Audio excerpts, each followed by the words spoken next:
આગળ વાત કરીએ અમદાવાદની તો અમદાવાદમાં અસામાજિક તત્વો બેફામ બન્યા છે। નથી રહ્યો કાયદાનો કોઈ ડર। રામોલમાં હથિયાર લઈ જાહેરમાં કરી રહ્યા છે તોડફોડ। સ્થાનિકોને કોઈ ફરિયાદ પણ લેવામાં આવી નથી રહી। કેમ પોલીસ ફરિયાદ નથી લઈ રહી? કેમ અસામાજિક તત્વો બેફામ બન્યા છે? સમગ્ર ઘટનાના સીસીટીવી પણ સામે આવ્યા છે। તો હાલ અમારી સાથે સંવાદદાતા નવીન જોડાઈ ગયા છે। જી નવીન, શું છે વધુ વિગતો? રામોલ વિસ્તારની અંદર ગઈકાલ રાતે અસામાજિક તત્વો દ્વારા તોડફોડ કરવામાં આવી, વાહનોમાં તોડફોડ કરવામાં આવી અને તે લોકો હથિયાર એટલે કે દંડા અને લોખંડની પાઇપ લઈને સરેઆમ તોડફોડ અને ધમકીઓ આપી રહ્યા છે। સૌથી મહત્વની વાત છે કે સમગ્ર ઘટનાના સીસીટીવી સામે આવ્યા છે, ત્યારે સ્થાનિકોનો આરોપ છે કે તે લોકો ગઈ રાતથી ફરિયાદ કરવા માટે નિવેદન કરી રહ્યા હતા, તેમ છતાં સ્થાનિકોની કોઈ વાત સાંભળવા નથી આવી રહી અને પોલીસે કોઈ ફરિયાદ આ ઘટનામાં કરી ના હોય એ પ્રકારની વાત પણ હાલ સામે આવી રહી છે। જોકે કાયદાનો ડર ના રહ્યો એ પ્રકારની માહિતી પણ સામે આવી રહી છે। જી, તો આમાં એવી પણ માહિતી મળી રહી છે કે પોલીસે પણ કોઈ ફરિયાદ નથી લીધી। પોલીસે અત્યારે હાલ કોઈ એક્શન લીધું છે કે કેમ? બિલકુલ, એ લોકો સ્થાનિકોનું કેવું છે કે ગઈકાલ રાતે ઘટના બની, સીસીટીવી છે, તે લોકો પાસે તમામ પુરાવા છે, તે લોકો પોલીસને જાણ પણ કરી, પોલીસ પાસે ગયા પણ હતા, પરંતુ પોલીસે અત્યાર સુધી કોઈ ફરિયાદ ના લીધી હોવાની આક્ષેપ જે છે સ્થાનિકો દ્વારા લગાવવામાં આવી રહ્યા છે। જી નવીન, સમગ્ર માહિતી બદલ આભાર। અમદાવાદ શહેરમાં એસજી હાઈવે પર અકસ્માતમાં મૃત્યુઆંક 2 થયો છે, જ્યારે 2 લોકો ઘાયલ છે। પેલેડિયમ મોલ પાસે 2 કાર સામસામે અથડાતા અકસ્માત થયો હતો। 2 કાર વચ્ચે અકસ્માત થતા 2ના મોત નીપજ્યા છે, અન્ય 2 લોકો ઘાયલ થયા છે। ટ્રાફિક પોલીસે ગુનો નોંધી તપાસ હાથ ધરી છે।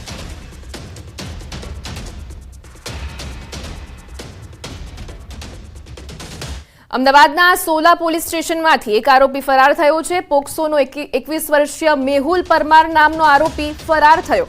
આરોપી બાથરૂમની બારીનો કાચ તોડી ફરાર થયો હતો। આરોપી અપહરણ અને દુષ્કર્મના ગુનામાં ઝડપાયો હતો। 10 તારીખે સોલા પોલીસે આરોપીની ધરપકડ કરી હતી। પોલીસે આરોપીની શોધખોળ શરૂ કરી છે।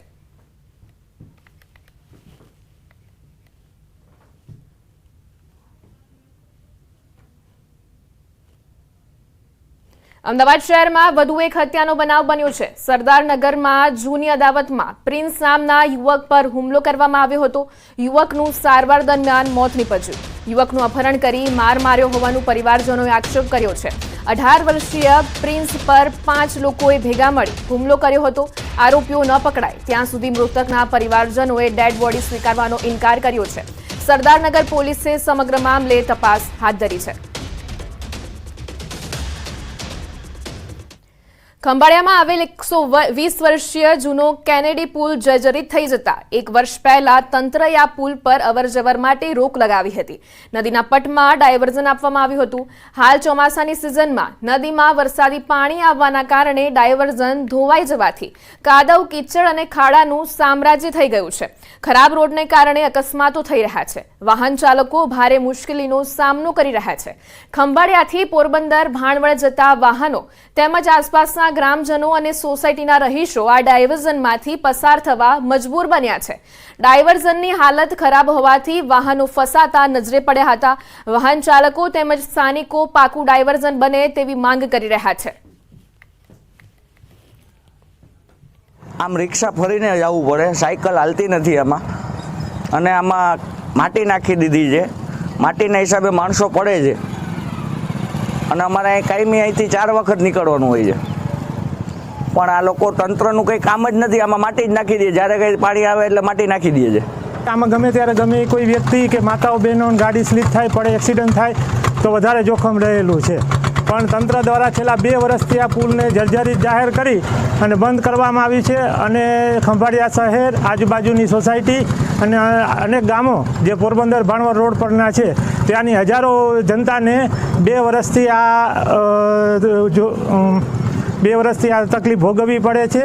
ને ડાયવર્ઝન જુઓ તમે, ડાયવર્ઝન કોઈ ડાયવર્ઝન છે અહીંયાથી પાણી નીકળે એટલે પુલિયા કરતાં જોખમ આ ડાયવર્ઝનમાં વધારે છે। તો એ એમ કહે છે સરકાર કે આ પુલિયામાં તકલીફ વધારે થાય ને આ પુલિયો પડી જાય ને એના હિસાબે તમારી ગાડી ન હાલે। તો આ ડાયવર્ઝન તમે જોઈ લ્યો કે અહીંયા જરાક વરસાદ થાય તો આમાં ગાડી હાલે તમારી। વલસાડ જિલ્લાના ઉમરગામમાં નગરપાલિકાની બેદરકારીને કારણે રોગચાળો વકરે તેવી પરિસ્થિતિ સર્જાઈ છે। છેલ્લા કેટલાક સમયથી શહેરમાં પૂરું પાડવામાં આવતા ડહોળા અને ગંદા પાણીથી લોકો ત્રાસી ગયા છે. ઉમરગામ નગરપાલિકા શહેરમાં વોટર વર્કર્સમાંથી પીવાનું પાણી પૂરું પાડે છે. કોઈ ખામી સર્જાતા શહેરમાં પૂરું પાડવામાં આવતું પાણી દુર્ગંધયુક્ત અને ડહોળું આવવાની ફરિયાદ ઉઠી છે. લોકો ગંદુ પાણી પીવા મજબૂર બન્યા છે. લોકોએ પૈસા ખર્ચીને પાણી મંગાવી રહ્યા છે. લોકોમાં પાલિકા સામે રોષ જોવા મળ્યો. શહેરમાં રોગચાળો ફાટે તેવી સ્થિતિ સર્જાતા પાલિકાએ સમસ્યાના સમાધાનના પ્રયાસો શરૂ કર્યા છે. ટૂંક સમયમાં શહેરને સ્વચ્છ પાણી મળશે તેવું પાલિકા સત્તાધીશોએ જણાવ્યું.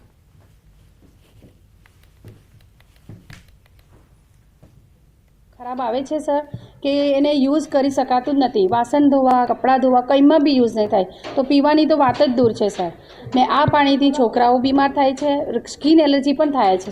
અમારે બહારથી પાણી મંગાવીને રિસ્ટોર કરીને વપરાશ કરવો પડે છે. અને અમારે નગરપાલિકાથી આ જ દરખાસ્ત છે કે અમને એ પીવાના લાયક પાણી આપે. અને આ પાણી પીવાથી અમારા છોકરાઓને બી એલર્જી થાય છે અને બીમારો પડે છે. હાલની પરિસ્થિતિમાં જે કંઈ રેક્ટિફિકેશન કરવાનું હતું એ અમે કર્યું છે.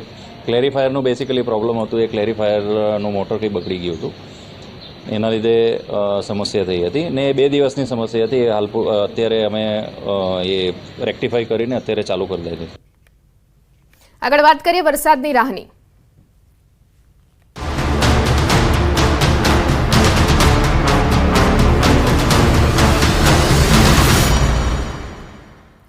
અરવલ્લી જિલ્લામાં વરસાદ ખેંચાતા જગતના તાત ભગવાનના શરણે ગયા છે. મેઘરાજાને મનાવવા મેઘરજનગરમાં પર્જન્ય યજ્ઞ યોજાયો. ભૂદેવોએ વૈદિક મંત્રોચ્ચાર કરીને ઇન્દ્રદેવને રીઝવવાનો પ્રયાસ કર્યો.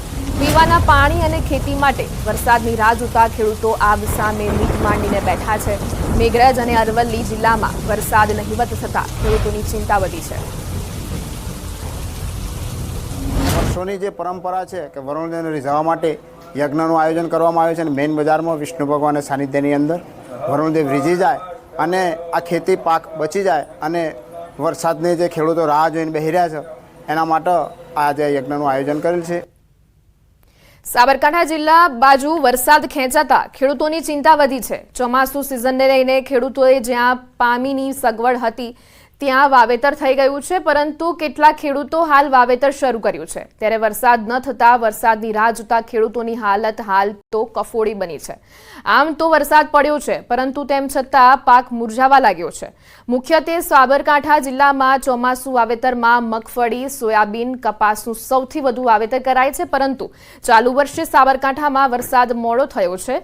પહેલા એક કે 2 દિવસ વરસાદ આવ્યો, જેનાથી જમીનમાં ભેજ થઈ ગયો, એટલે ખેડૂતો કપાસ અને મગફળીનું વાવેતર કરી દીધું હતું, પરંતુ હાલ વરસાદ ન પડતા પાક પણ મુરઝાવા લાગ્યો છે.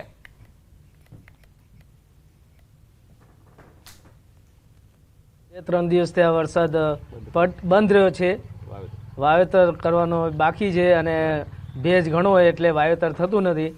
અને હવે વાવેતર કરી અને વરસાદ હજી 4-5 દિવસથી આવ્યો નથી, તો હવે આ ખેડૂત સોયાબીન, મગફળી, કપાસ એ બધું વાવેતર કર્યું છે, પણ હવે વરસાદ ખેંચાણો એટલે એમને નુકસાન ઘણું થશે. હાલ ખેડૂત વરસાદની રાહ જોઈને બેઠો છે કે ક્યારે વરસાદ પડે અને પાક બચાવી શકાય. જલ્દી વરસાદ પડે તો ખેડૂતોના પાકને જીવનદાન મળી શકે તેમ છે. વરસાદ ન વરસે તો ખેડૂતોને નુકસાન થઈ શકે તેમ છે. ત્યારે ક્યારે વરસાદ આવે તેની પણ ખેડૂતો મીટ માંડીને બેઠા છે. વાવેતરમાં અત્યારે મગફળી, સોયાબીન અને કપાસનું વાવેતર કરેલ છે. પાણી હતું એટલે વાવેતર કર્યું, પણ અત્યારે વરસાદના ખેંચતા હતા અત્યારે પાકને અત્યારે બહુ નુકસાન થાય છે. અત્યારે પાણીની ખાસ જરૂર છે. વરસાદ આવે તો આ બધું ખેતી બરાબર છે. મોંઘા બિયારણ લઈને આ ખેતી કરી છે, દવાઓ મોંઘી, અત્યારે ખેડૂતને પડતા ઉપર પાટાનો માર છે. સાબરકાંઠા જિલ્લામાં વરસાદ ખેંચાયો હતો અને વરસાદ ખેંચાણને લઈને ખેડૂતોએ જ્યાં પાણી હતું ત્યાં વાવેતર તો શરૂ કરી દીધું, પરંતુ જે વાવેતર કર્યું હતું તેના કારણે અત્યારે ખેડૂતોની જે પરિસ્થિતિ છે વિપરીત જોવા મળી રહી છે.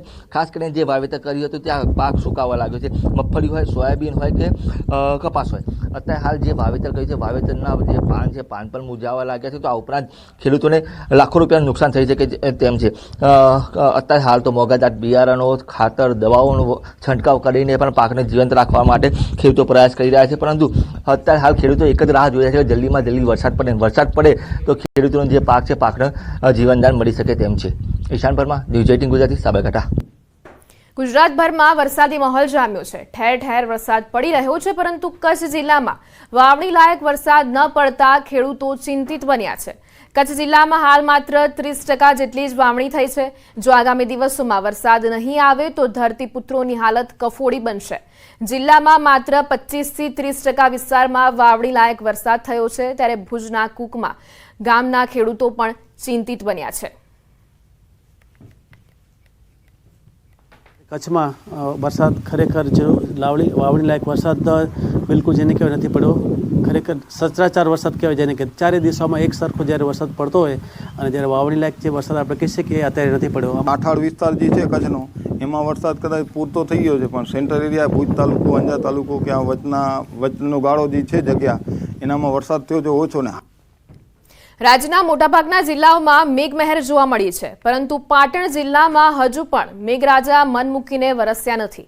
પાટણ જિલ્લાના કેટલાક તાલુકાઓ કાગડોળે મેઘરાજાની રાહ જોઈ રહ્યા છે. ખેડૂતોનું કહેવું છે કે અત્યાર સુધી 15 થી 17% વરસાદ નોંધાયો છે. 15 થી 20% વાવેતર પણ કરાયું છે, પરંતુ જોઈએ તેવો વરસાદ હજુ વરસ્યો નથી. વાદળોની સાથે સાથે ખેડૂતોને વરસાદની આશા પણ બંધાઈ છે, પરંતુ મેઘરાજા જાણે હાથ તાળી આપી રહ્યા હોય તેમ મન મૂકીને વરસતા નથી. ખેડૂતોમાં મનમાં દુષ્કાળની ભીતિ છે. હેક્ટર દીઠ વાવેતરમાં 20 થી 25 હજારનો ખર્ચો થતો હોય છે. ત્યારે જો આગામી 4 થી 5 દિવસમાં જો વરસાદ નહીં વરસે તો ખેડૂતોને ખર્ચો માથે પડે તેવી ભીતિ છે. બધા પાકનું નુકસાન જ છે, વરસાદ છે નહીં, બરોબર. અને હજુ જો 5 દિવસ ખેંચાય વરસાદ તો બાજરી બધું સુકાઈ જાય એમ છે. ખર્ચા તો બિયારણ, ખાતર, પાછા એની દવાઓ, અમને આ વરસાદ ના થાય તો બધી માથે જ છે. વાવણી લાયક એમાં સમી, રાધનપુર, સાંતલપુર આ 3-4 તાલુકામાં વરસાદની મોટી ઘટ છે. 20% વાવેતર છે, પણ વાવેતર રહેવાનો નથી અને પાણીનો કોઈ પણ સંજોગ ચાય છે નહીં. જો વરસાદ વાદળ થાય, છાંટા આવી રેખાઈ જાય, જો વરસાદ બાપોજી થાય તો આ ખેડૂત બચી શકશે, ન કે મોટો દુષ્કાળ છે. જમીનમાં વાવેતર થઈ ગયું છે, જુવાર, ગુવાર, અડદ, પણ જો હવે વરસાદ ન થાય તો બધો પાક નિષ્ફળ જાય એવું પોઝિશન છે. તો ખેડૂતોને લગભગ હેક્ટરે 75,000નો ખર્ચો કરી અને આ મોંઘા ભાવના બિયારણ વાવ્યા છે. સત્વરે વરસાદ થાય તો બરાબર છે, નકે કોઈ પાણીનો વિકલ્પ નથી. આગળ વાત કરીએ ડાંગની, તો ડાંગમાં વરસાદથી ખીલી ઉઠ્યું છે ગિરાદોદ. સિઝનના પ્રથમ વખત ખીલ્યો ગિરાદોદ. કુદરતી સૌંદર્ય જોઈ પ્રવાસીઓ ખુશ થયા હતા અને ગિરાદોદનો આકાશી નજારો ન્યૂઝ 18 ગુજરાતી પર જોઈ રહ્યા છો આપ.